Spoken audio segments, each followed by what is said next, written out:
For today, 46 suspected illegal immigrants found dead in a truck trailer abandoned in Texas. 16 survivors brought to the hospital. 3 people are dead and at least 50 were injured in an Amtrak train derailment on Monday. Federal Railroad Administration staff are en route to support the investigation. More primaries are underway. We spoke to one candidate in Georgia whose vote count was off. Will non-citizens be able to vote in New York City? A law that gave them the go-ahead has met with a major barrier in court. We bring you the details. Independence Day long weekend is almost here, but long delays and cancellations are proving costly for the airline industry.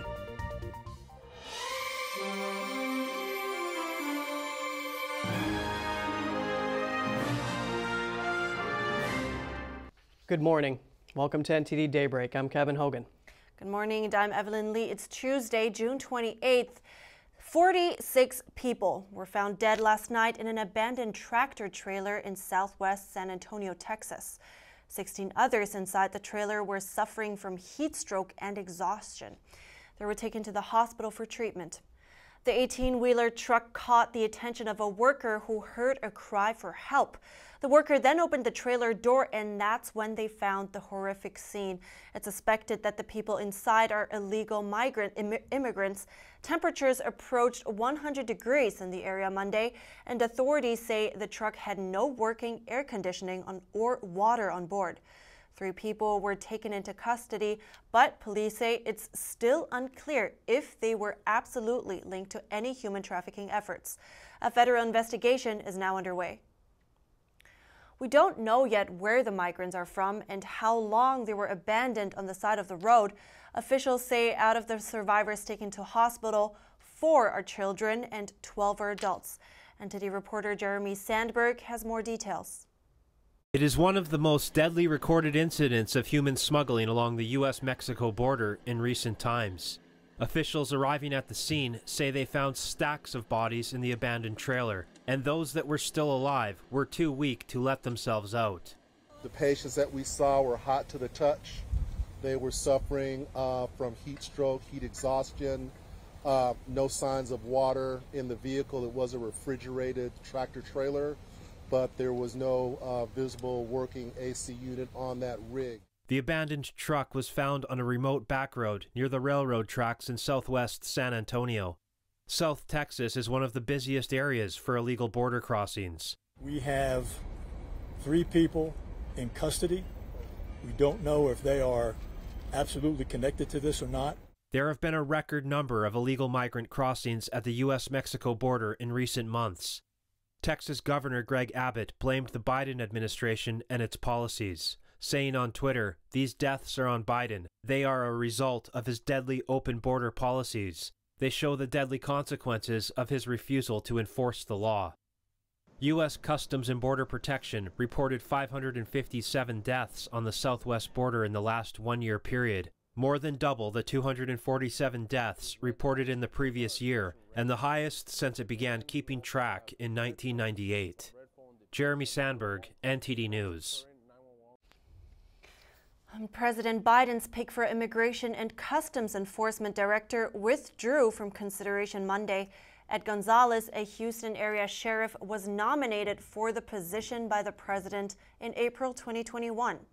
Gonzalez noted his nomination was stalling in the Senate. He said on Twitter, quote, "More than a year has passed since the president nominated me for this important position." He also says that it hasn't had a Senate-confirmed director since the Obama administration. He says he arrived at this decision after prayerfully considering what's best for the nation, his family, and the people of Harris County. They had just elected him to serve a second term as sheriff. Gonzalez says he informed the Biden administration officials of his decision Sunday. New York City won't be able to allow non-citizens to vote in local elections. A judge struck down the city's measure on Monday, saying it's unconstitutional. The measure would have allowed hundreds of thousands of non-citizens to vote, and not all of them have green cards. Here are the details. New York City passed a law last December allowing non-citizens who have lived in the city for over 30 days to vote in municipal elections. New York State Judge Ralph Porzio struck down the measure on Monday, writing that though voting is a right that so many citizens take for granted, the city of New York cannot obviate the restrictions imposed by the Constitution. New York City's measure would have covered permanent residents, foreign workers, and dreamers, illegal immigrants who entered the U.S. as children. Together, they make up nearly 1 in 9 of the city's voting age population, or 800,000. The measure became law in January, but the city hasn't held any elections yet. The New York Republican Party challenged the law. Party Chair Nick Langworthy hailed the latest ruling as a victory for citizens' rights, election integrity, and the rule of law. The New York City government said in a statement, "This is a disappointing court ruling for people who value bringing in thousands more New Yorkers into the democratic process." The city says it is considering next steps. Reporting by Allison Lee, NTD News. And on the topic of voting, today 8 states will be holding primaries and runoffs. I interviewed one person who is now a commissioner in DeKalb County.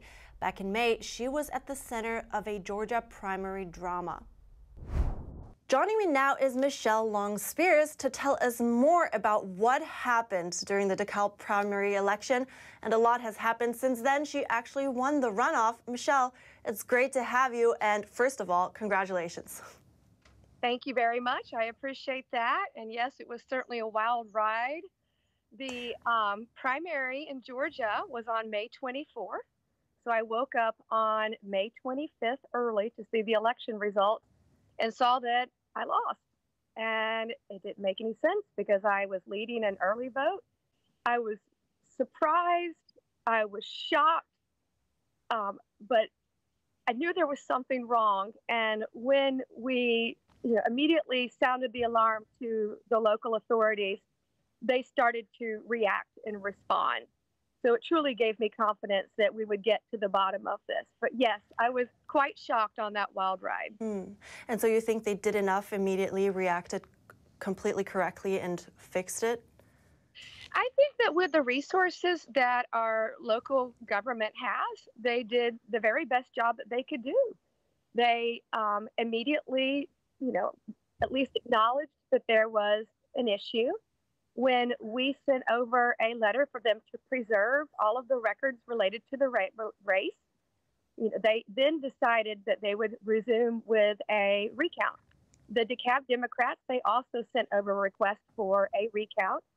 And I was very, very happy to see that they were moving as quick as they could, considering the circumstances. You also have to remember that it was Memorial Day weekend. And people in our community who believe in democracy and believe in integrity in voting, they gave up their holiday weekend to resolve this matter.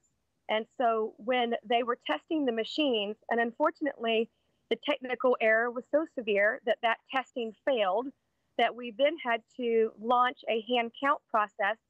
And that happened on Memorial Day. I mean, what an experience. So I have to ask, do you find that concerning? Did that raise any concerns for you that maybe out there's more errors that just go undetected? I had a lot of folks call that did not win their election in the primary and asked if, could this have happened to me? And what I just told them is what I just told you, is that, I was able to recognize that there was a problem in my race. And it was, I had a great team and great supporters that once a supporter recognized that there was a problem, we were able to immediately react. But in my heart of hearts, I truly believe that this was a technical error in this race. And I think that if other people have concerns about their race, that they should certainly go to their local or state authority if they feel that there was a problem there. How do you think is the best way to serve your community? What do voters want for the community? The cool thing about campaigning is that it's very much an exploratory and learning process. And you get a chance, if you're really knocking on doors yourself as the candidate and making phone calls, people will tell you what worries them and what concerns them and what keeps them up at night. But at the end of the day, what most people said is that they really want to have a community where they feel safe, where their families feel safe. They want a community that they can, get outside in a park or a trail and meet their neighbors. They want a community where they can be close to their work. They want a community that they can love and be proud of. And that's what I believe that the District 2 voters want in DeKalb County. Well, I'm very glad that everything got resolved. Thank you so much for your time, and I wish you all the best in your new position. Commissioner Michelle Long-Spears, DeKalb County. Thank you so much. I appreciate this. Have a great day. You too. Bye-bye. Bye-bye. She actually told me that it was a technical error, so apparently one candidate dropped out, but the machine hasn't recalibrated for the 3 candidates remaining. So not only did she not get her votes, but the candidate that had already dropped out ended up actually getting votes. It's great that she was attentive enough to catch that. Oh yeah, absolutely. And she told me that she just jumped into her car when she found out, and she was still in her pajamas, and she went to all these different precincts to check out what had actually happened. That sounds like quite the adventure. An Amtrak passenger train carrying more than 200 people derailed in northern Missouri on Monday. The train hit a dump truck at an uncontrolled crossing, killing 2 aboard and a person in the truck. Officials say at least 50 people on the train were injured. The train was traveling from Los Angeles to Chicago when the accident happened. Police say the collision took place at an uncontrolled crossing without lights or signals. Amtrak says 8 cars and 2 locomotives derailed, leaving all but 1 car lying on its side along the track near the rural town of Mendon. A team from the National Transportation Safety Board will arrive today and start an investigation.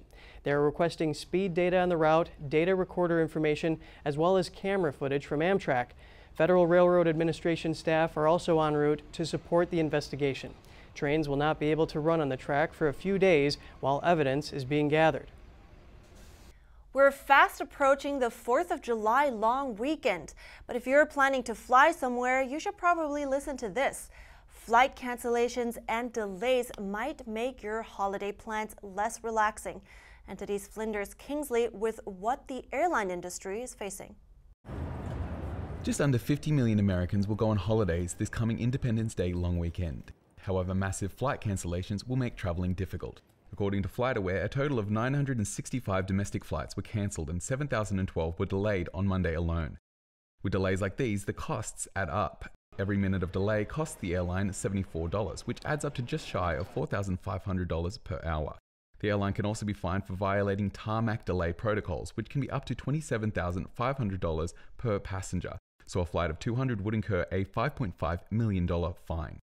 Officials expect this Independence Day will have 47.9 million travelers, the second highest since 2000, and a 3.7% increase from 2021. However, due to flight cancellations and delays, only 7% of people will choose air travel, the lowest since 2011.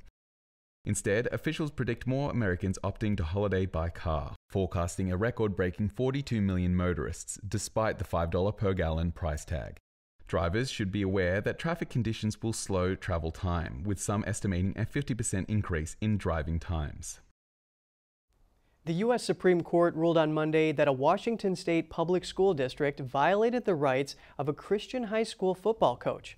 The coach was suspended for refusing to stop leading prayers with athletes on the field after games. I was speechless, I think, for the first time in my life. The U.S. Supreme Court on Monday ruled in favor of a former public high school football coach who sued after being suspended for refusing to stop leading prayers with players on the field after games.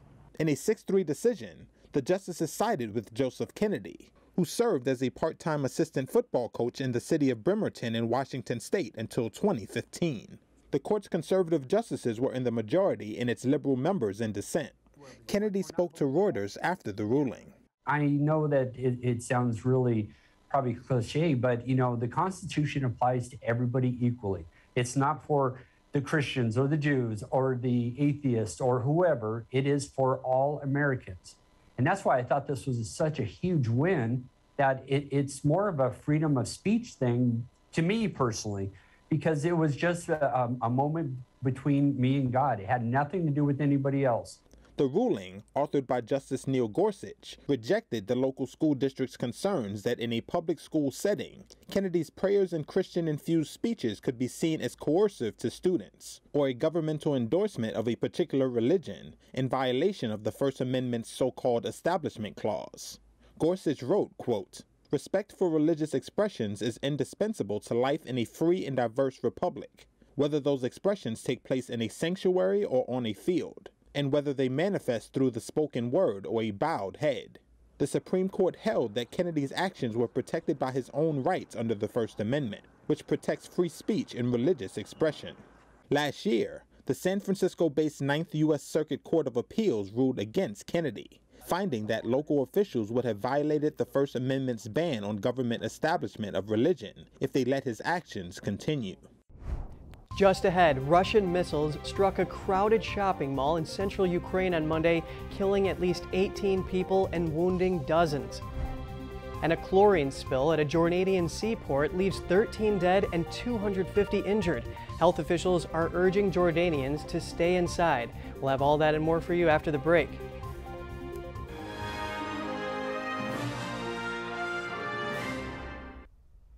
A Russian missile strike hit a crowded shopping center in the central Ukrainian city of Kremenchuk on Monday. The attack killed at least 18 people and 58 people were injured. Another 36 people are missing. When the attack happened, there were over 1,000 people in the mall. The attack caused a huge fire and sent dark smoke billowing into the sky. Firefighters and soldiers were pulling out mangled pieces of metal as they searched for survivors.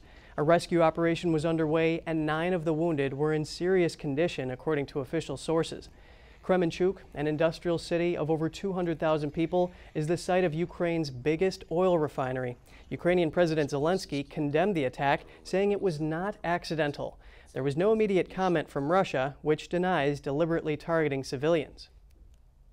A toxic gas leak at a seaport in Jordan killed 13 people and injured 250 others.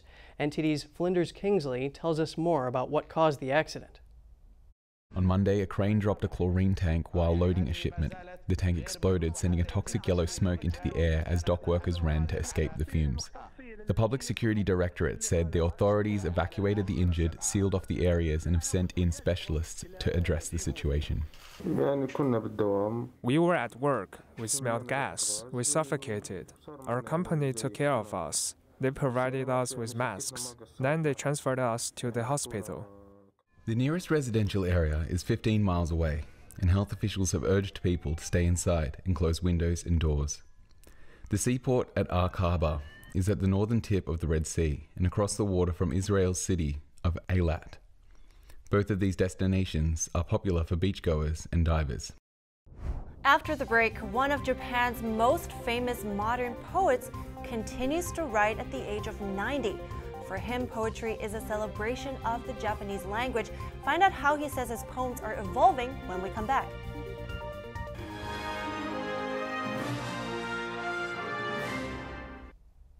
One of Japan's most famous modern poets, now 90 years old, continues to remain inspired. NTD's Andrew Thomas has more.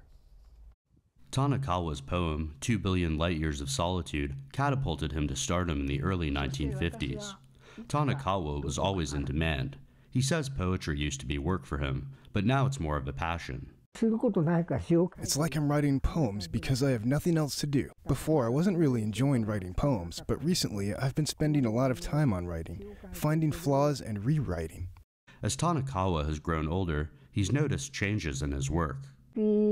Sometimes I have a chance to read my poem I wrote a long time ago. When I read the poems I wrote when I was in my late teens, it is clearly different, such as vocabulary and writing styles. Poems naturally reflect on what I was thinking back then. I feel like I was so young and naive. For Tanikawa, the poetry is a celebration of the Japanese language. For me, the Japanese language is the ground. Like a plant, I place my roots, drink in the nutrients of Japanese language, sprouting leaves, flowers, and bearing fruit. Tanikawa stresses he is changing with age, noting 90 feels much older than 80, but for him, it's a natural part of life. The meaning of death was vague and abstract before, but now my body is moving toward death. You know, I'm hobbling around in many ways. I feel like I'm waning, although it doesn't necessarily mean I'm sick. It's a step toward death. In that sense, the meaning of death has become more clear than before. Tanikawa hopes to pass away as his father did, in his sleep after a night of partying, at 94 years old. Andrew Thomas, NTD News. There is a new red panda cub at the Milwaukee County Zoo. The female cub was born June 12th in a secluded nest box where keepers can monitor her via cameras. The little cub is part of the red panda species survival plan, and it's the third sibling. She also doesn't have the signature red fur yet, which is normal, but she will turn red over the next couple of months. Red pandas are endangered because of deforestation, poaching, and trapping in the eastern Himalayas. Only around 2,500 red pandas are still left in the wild. For the first 22 weeks, the cubs rely on mom to get their milk. They will be able to eat solids, though, at around 4 to 6 months. So in a few months, you can visit this little red panda baby in the Milwaukee County Zoo. Dollywood Dreammore Resort and Spa is now taking reservations for Suite 1986, which is one of Dolly Parton's tour buses. A 2-night stay costs $10,000. Suite 1986 is a one-of-a-kind 45-foot bus. It includes a couch, kitchen, dining table, 2 toilets, a tub, and a bedroom. Parton also retrofitted a closet, which displayed some of her gowns and jewelry. The bus is located just outside of the resort in Pigeon Forge, Tennessee. Nice. Live like Dolly Parton, but 10K, man, that's quite a sum. Oh, yeah. Well, I really like the song that she did with Kenny Rogers called Islands in the Stream. It came out in 1983, but it was a little before my time. But does that date me? Nah, I think, you know, you're cultured. Let's put it that way. Anyway, that's it for today's program. Thanks a lot for watching. I hope you have a great start into your day. I'm Evelyn Lee. And I'm Kevin Hogan.